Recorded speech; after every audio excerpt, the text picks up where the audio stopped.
স্বামী স্ত্রী আর তাদের ৩ মাস বয়সের একটি বাচ্চা রাতে বিছানায় ঘুমাচ্ছে। হঠাৎ ৩ মাসের বাচ্চা রাত ৩টার সময় জোরে জোরে কান্না করতে লাগল। বাচ্চার কান্না শুনে মা বাবা দুজনেরই ঘুম ভেঙে গেল। স্বামী বললেন, ওকে একটু থামাও।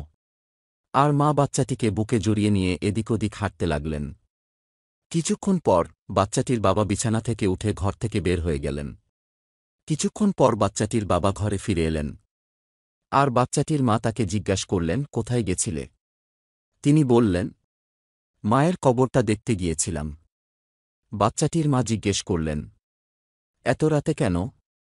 সে উত্তর দিল, আমাদের বাচ্চাটি যখন কাঁদতেছিল তখন আমার খুব বিরক্ত লাগছিল। কিন্তু তুমি ওকে কাঁধে নিয়ে আদর করতে করতে হাঁটতেছ, কারণ তুমি তার মা।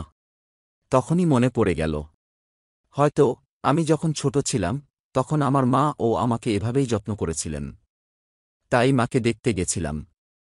আজ আমি মায়ের যত্নে এত বড় হয়েছি, কিন্তু জানি না মা আমার সেখানে কতটুকু যত্নে আছেন। পৃথিবীতে মা একমাত্র আপন।